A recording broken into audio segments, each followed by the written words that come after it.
Simone Kerns gripped the steering wheel of her SUV, the leather cool against her palms as she navigated the winding roads leading back to her home in Fairgrove Estates. The clock on the dashboard glowed 10:47 p.m., a reminder of the late hour after another grueling strategy meeting at the FBI field office in Sacramento. Her mind buzzed with the remnants of the day's discussion, reports on potential threats, follow-ups on surveillance operations, and the ever-present weight of tactical decisions that could mean life or death for her team. She had been in this line of work for over 2 decades, rising through the ranks to become a tactical commander, training agents in high-stakes scenarios where composure was the difference between success and catastrophe. But tonight, all she craved was the quiet sanctuary of her townhouse, a hot shower, and perhaps a few minutes to check on her daughter before collapsing into bed. The gated entrance to the neighborhood loomed ahead, its iron bars silhouetted against the starry California sky. Simone tapped the remote clipped to her visor, and the gates swung open with a familiar creak. She eased the vehicle inside, the tires humming softly over the smooth asphalt. Fairgrove Estates was a picture of suburban perfection. Rows of two-story homes with pristine lawns, flower beds bursting with color, and porch lights casting warm glows that promised safety and community. She had chosen this place 3 months ago, drawn to its gated security and the promise of stability for her and her teenage daughter, away from the chaos of her professional life. The maple tree in her front yard had sealed the deal, a sturdy sentinel that reminded her of her childhood home back east. As she approached her unit near the back corner, something felt off. Her driveway, usually empty and inviting, was occupied by a shadowy figure. Simone slowed the SUV, her headlights cutting through the darkness to reveal a man standing there, arms crossed over his chest, feet planted wide as if staking a claim. He wore a high-visibility vest that reflected the beams back at her, and even from this distance she could make out the holstered pistol on his hip. Instinct kicked in immediately. Her training as an FBI agent sharpened her senses. This wasn't a uniformed officer. His stance was too casual, too unprofessional. No crisp posture, no authoritative presence. Just a man who looked like he was playing a role he wasn't qualified for. Simone pulled up short, rolling down her window halfway. "Evening," she said, her voice calm and even, betraying none of the tension coiling in her muscles. "Can I help you?" The man stepped forward, positioning himself squarely in the middle of her driveway. He was in his mid-50s, stocky with a salt-tanned, pepper buzz cut, and his vest bore the name Douglas Brinton in bold letters. His eyes narrowed as he sized her up. "You live here?" It wasn't a question so much as a challenge, laced with suspicion. "Yes, I do," Simone replied, reaching for her garage remote. She pressed the button, expecting him to move aside as the door began to rumble open. But Douglas didn't budge. Instead, his fingers drummed on the grip of his pistol, a subtle but unmistakable threat. "This is private property, residents only. You don't look familiar," he said, his tone hardening. Simone's jaw tightened, not in fear but in focused assessment. She had encountered men like this before, paranoid suspects in standoffs, hostage takers convinced of their righteousness. But never on her own property, feet from her front door. "I'm not a stranger. I'm your neighbor, Simone Kerns, Unit 314. She kept her hand visible, hovering near her purse where her FBI badge rested. Revealing it too soon might escalate things. She needed to de-escalate first. Douglas's eyes narrowed further. Haven't seen you at the HOA meetings. Around here, we keep track. He glanced around as if expecting backup from the shadows. Simone exhaled slowly, letting the silence build. She noticed curtains twitching in nearby windows, porch lights flicking on one by one. The neighborhood was waking up to this unfolding drama. I'm coming home from work. I'd appreciate it if you'd step aside so I can park. He chuckled, a dry, humorless sound that sent a chill down her spine. Then, without warning, he unclipped his holster and drew the pistol halfway out, the metallic scrape echoing in the quiet night. You're gonna need more than words. Her training surged forward, heartbeat steady, breathing controlled. She didn't flinch, didn't show fear. That would only empower him. Instead, she scanned his body language, the twitch in his left hand, the uneven weight distribution on his feet. Dangerous, yes, but undisciplined. Neighbors whispered from behind their doors, one voice floating across. He's got a gun on her. Simone imagined the scene from their perspective. An armed man confronting a woman in her vehicle, the power imbalance stark. One wrong move could turn this into a tragedy. Mr. Brinton, you're pointing a weapon at a resident. That's not only reckless, it's illegal. Lower it now. He shook his head, pulling the gun fully out now, aiming it at her window. The street fell silent, save for the rustle of leaves. You don't belong here. People like you don't just slide into a place like this without anyone noticing. I'm the HOA safety chair. It's my job to make sure this community stays safe. The irony burned. Simone had dedicated her career to safety, neutralizing threats, protecting civilians. Yet here she was, labeled a danger by a vigilante neighbor. She rolled the window down fully, leaning forward slightly.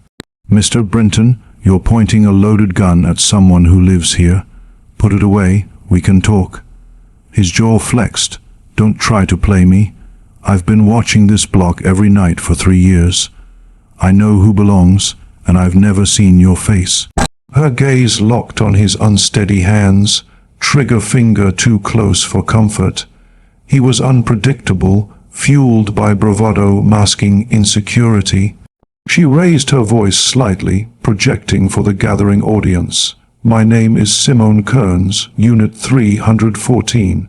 I bought this townhouse 3 months ago. I live here. You can check the property records if you'd like, but right now this needs to stop. Her calmness irritated him, his nostrils flared. Don't lie to me.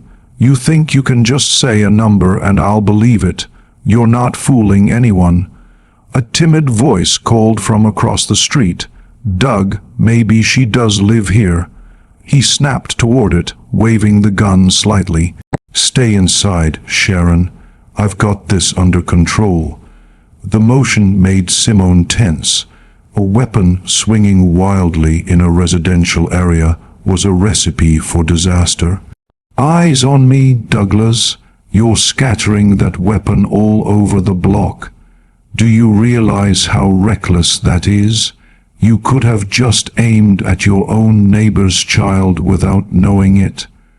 For the first time, he hesitated, lips pressing together. He was used to unchallenged authority in HOA meetings, not this. Simone's fingers brushed her badge holder again. Revealing it now was a calculated risk. It could de-escalate or provoke panic. You keep saying you're the safety chair. Tell me, Douglas, what kind of training do you have? Who certified you to carry that weapon like this? Who taught you how to de-escalate conflict? I don't need training, he shot back. I've been in this neighborhood for 15 years.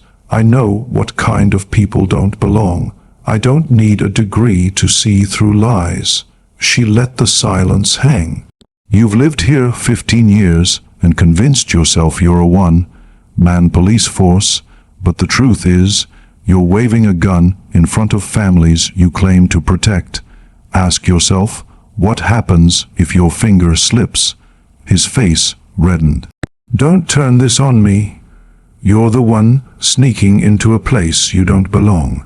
Finally, Simone sharpened her voice. "Douglas, I belong here more than you realize. And the reason I'm calm is because this isn't the first time I've had a gun aimed at me. But I promise you, it's the first time the person holding it has been this unprepared." Murmurs swelled. "Unprepared? What does she mean? She sounds like law enforcement." Douglas sneered, sweat beading on his temple. "If you fire that gun, it won't just be me you'll have to answer to. There are cameras, witnesses, and the law that doesn't bend to HOA votes." She moved slowly, opening her door and stepping out, palms visible. "You want proof I live here? My keys are in my hand. My garage clicker opens this door. Watch." She pressed the button. The door groaned open, light spilling out. Gasps echoed. Douglas flinched, lowering the barrel slightly. "That doesn't mean anything. You could have stolen that remote. You're escalating a situation that didn't need to exist. Look at me, Douglas. I'm standing in my own driveway, in front of my own garage. You're the one holding a gun. You're not authorized to carry like this. I'm authorized enough. HOA voted me to protect this street, and I don't take chances." Simone almost laughed at the absurdity. "Protect? You're one twitch away from putting a bullet in a federal agent." His eyes narrowed, grip shaky. "You need to listen very carefully right now. You are holding a deadly weapon against an innocent resident. That's a felony. Put the gun down, or you will answer for it in ways you haven't imagined." A neighbor called. "Doug, maybe back off, man. She just opened the garage." But Douglas's face reddened further, pride fueling his stance. The standoff stretched, every second a test. Porch lights glared, a dog barked in the distance. Simone kept steady, her mind racing through scenarios. Douglas's arms wavered, fatigue setting in. "You're too calm. Nobody stands this still with a gun in their face unless they're hiding something. Or maybe I'm calm because I know panic won't save either of us. Think about that." The words landed. He blinked, grip faltering. A young man whispered, "She's not even flinching. She must know what she's doing." Douglas snarled, "Stay out of this. Everyone inside." The gun swung toward the house, gasps rippling. "Eyes on me, Douglas," Simone commanded. "You're endangering everyone." He hesitated, no words ready. She probed further, slicing into his authority. The tension built, neighbors watching, recording. Simone decided it was time. She opened her bag slowly, pulling out the badge. "I'm Special Agent Simone Kerns, FBI Tactical Command Unit, Sacramento Field Office. I live here. You are pointing a weapon at a federal officer and a neighbor, and you are one breath away from destroying your own life." Gasps broke out. "She's FBI? Oh my God, he pointed a gun at an agent?" Douglas froze, staring at the gleaming badge. "You're lying," he muttered, conviction waning. His audience shifted. He was no longer the protector, but the aggressor. Simone didn't move closer. The badge spoke for her. But Douglas's pride stiffened, finger twitching closer to the trigger. The street held its breath, the badge a turning point. Douglas should have dropped it, but pride burned. His hands trembled, barrel twitching. Neighbors clutched children, some retreating inside. "You think that little badge scares me?" he spat. "This is my neighborhood, not yours. You can flash shiny metal all you want. It doesn't mean you belong here." Simone's tone turned to steel. "That badge means I've faced armed men in situations that make this look like a playground. It means I've stood between shooters and civilians and walked out alive. You think you're in control, Douglas, but your hands are shaking. Everyone here can see it." Her words were for the witnesses too, etching the truth. An older man called. "Doug, she showed you proof. Put the gun away before you do something you can't take back." Douglas ignored him, eyes burning. "You think you can just walk in here, pull rank, and humiliate me in front of my own people? Nobody humiliated you. You did this to yourself. You pulled a gun on your neighbor, and now the truth is in the open. Lower it, Douglas. That's your only way out." Her calmness fueled his rage. The gun rose, centering on her chest. Gasps rippled. A woman screamed, "Doug, don't you dare." Simone calculated, close enough to lunge, but risks to others loomed. She stepped forward. "Look at me. You're pointing that gun at someone who has trained men half your age to keep their composure under fire. You are out of your depth, and you know it." His breath hitched, finger twitching. She whispered, "You want control, Douglas? Then prove you can control yourself right now. Show your neighbors you're not the danger here." The words landed, his arms sagged, murmurs sensed the shift. But pride clawed back. "You don't get to lecture me. I built this committee. I keep this street safe when the cops don't bother showing up." "Safe? You're aiming a loaded weapon at a federal agent in her own driveway. There's nothing safe about that. You're seconds away from prison or worse." His lips curled, veins bulging. He was unraveling, trapped. A panicked voice. "Someone's already called 911. The cops are on their way." Douglas's eyes darted, panic flashing. His grip loosened, but he swung the gun back toward Simone. She steadied. "You've crossed every line tonight, but you still have one choice left. Put that gun down and walk away with some dignity, or keep pointing it and lose everything you think you're protecting." The crowd held its breath, eyes on Douglas. Sirens wailed, growing louder, pulling the standoff into its peak.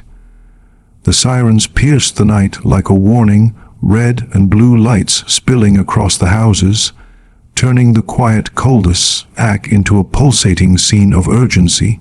Neighbors shifted uneasily on their porches, some raising phones to capture the chaos, others ducking inside as the reality of police involvement sank in. Douglas Brinton's face flickered between defiance and fear, his pistol wobbling like an extension of his crumbling resolve. For the first time, he seemed to grasp that the narrative had slipped from his grasp. The cameras, the witnesses, the impending authority were no longer his to command. 2 squad cars screeched to a halt, tires grinding against the asphalt. 4 officers emerged, weapons drawn, voices booming with trained precision. "Put the gun down, drop it now." Douglas turned toward the lights, gun still in hand, a move that ignited panic.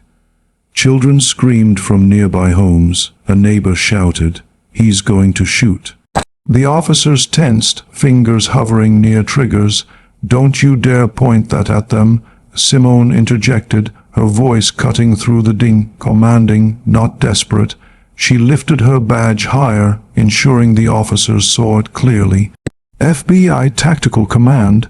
The armed suspect is HOA Chair Douglas Brinton. I am a resident and federal agent. He has been threatening me with this weapon for several minutes." The word FBI rippled through the crowd like thunder, gasps and whispers amplifying. "FBI?" He aimed at an agent. The officers paused briefly, eyes darting between Simone's badge and Douglas's shaking pistol. Douglas's face twisted in outrage. "She's lying. She's making it up. That's not real. She doesn't live here. I know who belongs here, and she doesn't." One officer, tall with a steady voice, barked, "Mr. Brinton, drop your weapon now. You are aiming a firearm at a federal agent and a homeowner. This is your final warning." The weight of those words hit Douglas like a blow. He was no longer the guardian, he was the suspect, cornered under flashing lights. Pride battled fear, but pride clung. I was doing my job, he shouted, voice cracking. I was protecting this community. She doesn't belong here. Protecting them? Simone retorted, disbelief sharp. You nearly pointed that gun at a child 2 doors down. You waved it at your own neighbor's wife. That isn't protection. That's reckless endangerment. You turned a quiet street into a potential crime scene because of your ego. Douglas's eyes scanned the porches for support, but the faces were horrified.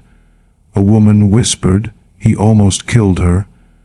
Another, he's lost it, Doug, just stop. A man yelled, this isn't safety, it's insanity. The officers advanced, dropped the gun, put it on the ground. Douglas's arms wavered, chest heaving. The weapon dipped, then rose, pulled by stubbornness. Simone locked eyes. Douglas, listen to me. You can go down as the man who admitted he was wrong and put the gun away, or as the man who pointed it at an FBI agent and was taken away in handcuffs, or worse. Is this really how you want your neighbors to remember you? The silence crushed, his grip shook. With a guttural sound, half growl, half sob, Douglas lowered the pistol. It clattered to the driveway. Officers surged, kicking it aside, cuffing him. You're making a mistake. Douglas shouted as they pulled him back. She doesn't belong here, she tricked all of you. His protests muffled as the cruiser door slammed. Simone exhaled, tension releasing. She tucked her badge away, standing resolute. An officer approached. Ma'am agent, you okay? She nodded. I'm fine, but you'll want the neighbors' statements. Plenty of cameras too. The officer glanced at the houses, lenses glimmering. Looks like half the block has it recorded. Good. Then nobody can twist the story. The crowd murmured, voices rising in debate. A woman in a sweatshirt. I always thought Doug was too extreme. A man, extreme, he nearly shot her. But dissenters emerged. Doug was just doing his job. We need someone looking out.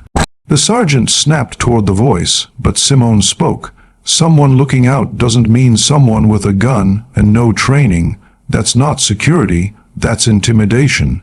If you want safety, you need responsibility, not paranoia. The tension shifted, dividing the crowd.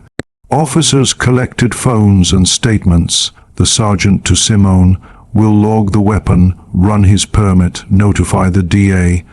Assault with a deadly weapon, menacing, reckless endangerment. But some folks think he was protecting them. It may get messy. Messy doesn't change the facts, Simone replied. He aimed at a federal officer in her driveway. Every camera has it. The truth isn't negotiable. He grunted agreement. Voices rose. He's not the villain. He pointed a gun at a mother. That's lunacy. Simone stayed silent, letting arguments swirl. The divide pulsed loyalty vs. relief. As cars pulled away, Douglas ranting inside, the street stilled. Neighbors lingered, processing. A man in pajamas approached. Agent Kerns, I didn't know you lived here. You do now, she replied gently. He shifted. Doug's always been loud, but none of us thought it had come to this. Didn't you? He patrolled with a gun, no badge. Did no one question that? He sighed. Some complained, but some liked it, felt safer, until tonight. Tonight, Simone echoed. He mumbled good night. A group huddled, voices heated. I told you Doug was going too far. He was protecting us. You don't know what it's like alone at night. He made us all look like fools. Simone heard but didn't intervene. A younger neighbor, I recorded it all. If you need it, I'll send it. Appreciate it. You may have preserved the truth. He nodded, returning to his family. Then came critics. A woman marched over.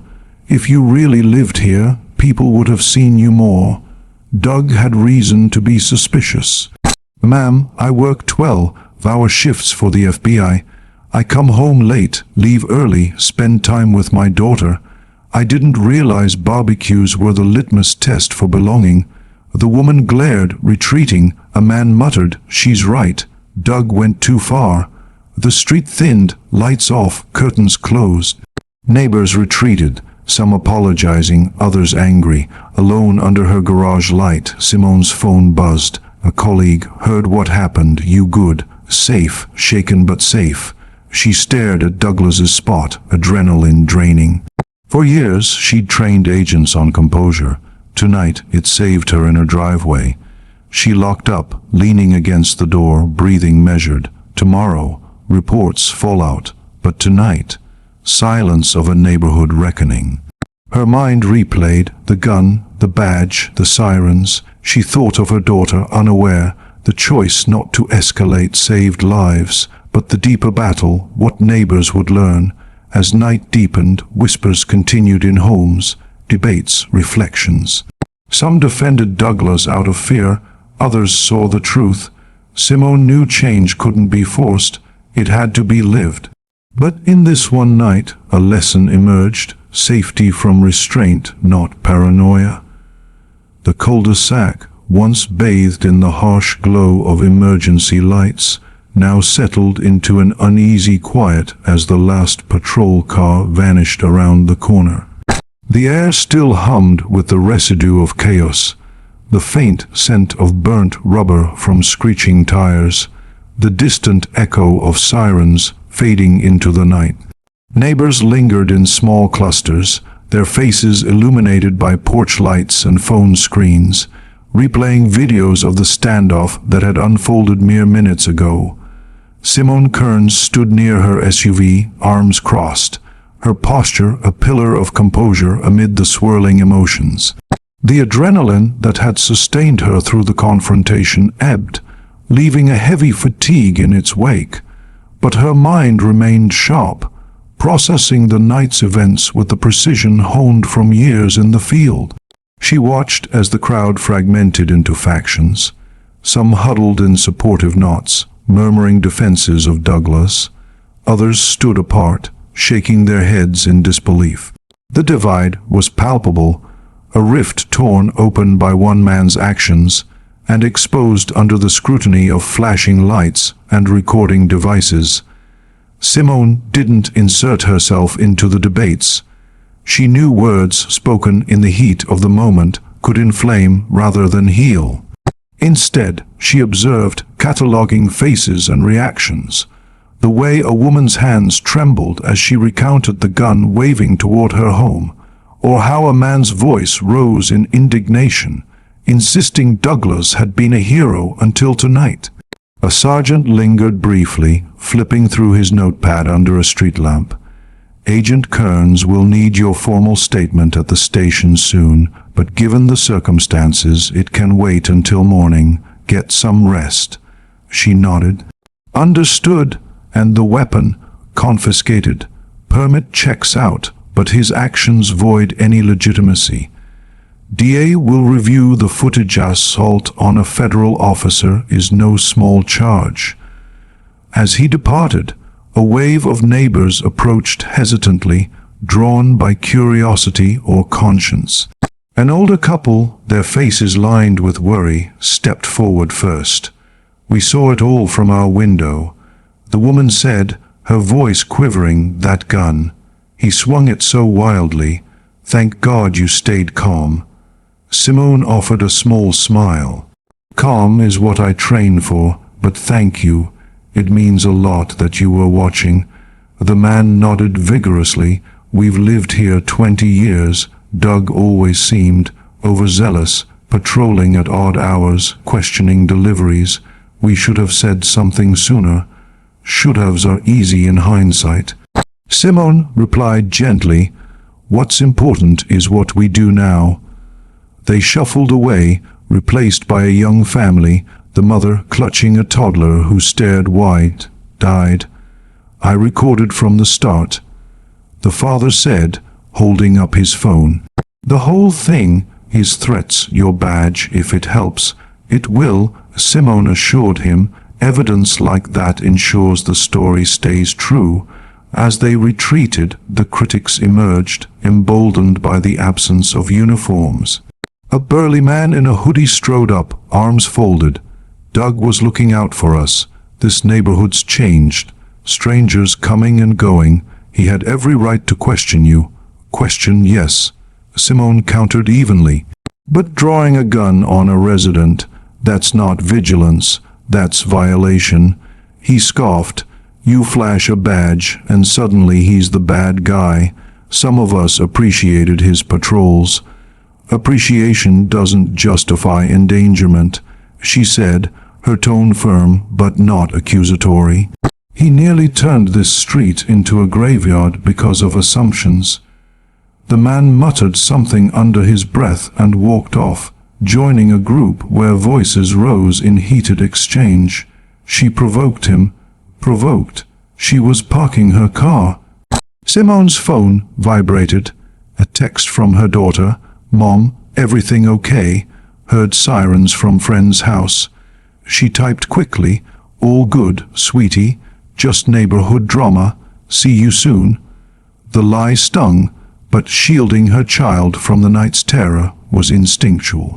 She pocketed the phone, her thoughts drifting to the broader implications.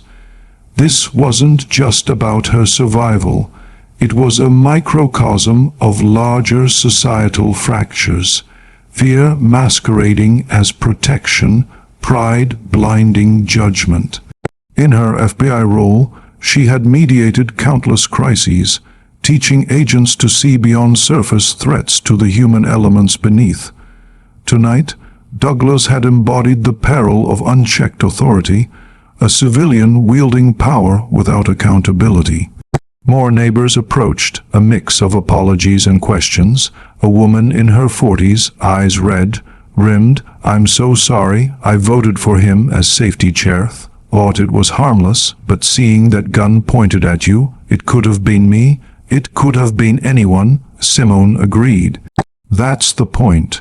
Safety isn't about exclusion. It's about inclusion with responsibility." The woman nodded, wiping her eyes. "We'll make sure this doesn't happen again. Maybe disband the committee altogether." As she left, the debates intensified nearby. A voice shouted, "Doug kept crime out. Now what? Another crime? He was the crime tonight." Simone stepped in subtly, her presence commanding attention. "Listen," she said, voice carrying. "What happened here wasn't about one man, it's about all of us. Fear can make us see threats where there are none. But real safety comes from trust, from knowing your neighbors, not suspecting them." Heads turned, murmurs quieting. A man countered, "Easy for you to say. You're trained. What about the rest of us? Training helps, but judgment is universal." She replied, "Douglas had a choice tonight. To listen or to assume. He chose wrong. We all have that choice every day." The group dispersed slowly, some pondering her words, others clinging to defensiveness. Alone again, Simone entered her home, the door clicking shut behind her. The familiar scent, lavender from a candle, faint traces of dinner, grounded her. She sank into a chair, mind replaying the standoff. The gun's barrel, Douglas's trembling hands, the siren's arrival, a call K, Magent Bellamy. Simone, words spread fast. "You all right?" "I'm fine," she said, though exhaustion laced her voice. "Handled it like any op. But this was home," he pressed. "That hits different," she sighed. "He saw me as an intruder because I didn't fit his picture. Didn't matter the proof, that's what lingers, the judgment. Pride and fear, lethal combo," Bellamy agreed. "You de-escalated perfectly, saved lives. What if it wasn't me? What if it was someone without training?" She mused. "You can't carry that. You exposed the flaw, now they fix it." They talked longer, his words a bomb. Hanging up, Simone reflected. Her restraint had prevented tragedy, but the night's lesson extended beyond. In this single evening, the neighborhood confronted its illusions. Vigilantism vs. true protection. Outside, whispers faded as lights dimmed. Some neighbors vowed change, others resisted. But the story ended there, in the quiet hours before dawn, with a community forever altered by one night's choices. Safety, Simone knew, was built on wisdom, not weapons, a truth etched into the fabric of Fairgrove Estates. If you liked this story, please like, subscribe, and share it with others so they can learn something from it too.